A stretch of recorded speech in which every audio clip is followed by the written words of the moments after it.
मंत्री जयकुमार गोरे यांच्यावर एका महिलेनं गंभीर आरोप केले।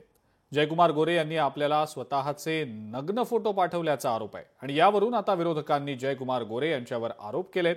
तर जयकुमार गोरे यांनी सुद्धा याबाबत खुलासा केलाय। पाहूयात या सगळ्याबाबतचा हा सविस्तर रिपोर्ट।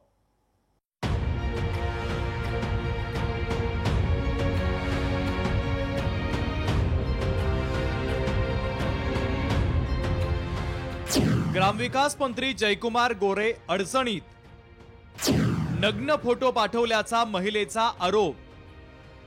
कोर्टानं मला निर्दोष मुक्त केलं, गोरेंचं प्रत्युत्तर।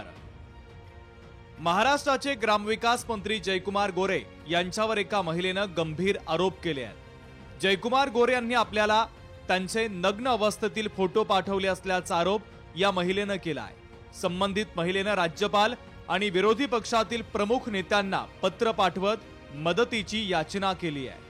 त्यावरून आता जयकुमार गोरे यांच्यावर संजय राऊत आणि अंजली दमानिया यांनी आरोपांच्या फैरी झाडलेल्या आहेत। हे मंत्री जर तुमच्या मांडीला मांडी लावून बसणार असतील तर देवेंद्र फडणवीस कोणत्या तोंडाने बाहेर जाऊन महिलांच्या अत्याचाराविरुद्ध बोलणार आहे, महिलांच्या सबलीकरणाविरुद्ध बोलणार आहे, लाडक्या बहिणींवर बोलणार आहे, हा प्रश्न आहे। मला कालच रात्री या प्रकरणाबद्दल सगळी माहिती मिळाली आणि ते ऐकून अतिशय शॉकिंग वाटतंय की इतकी कॅरेक्टरलेस लोक ही का हवी आहेत फडणवीसांना त्यांच्या मंत्रिमंडळात। या संपूर्ण प्रकरणावर जयकुमार गोरे यांना विचारलं असता त्यांनी या प्रकरणात आपण आधीच निर्दोष मुक्त झालेलो आहे, आपल्यावर आरोप करणाऱ्यांच्या विरोधात हक्कभंग आणणार असल्याचं गोरेंनी म्हटलं आहे। घटना घडली 17 साली 19 साली निकाल लागला आणि निकालामध्ये मला निर्दोष या ठिकाणी कोर्टाने मुक्तता केलेली आहे।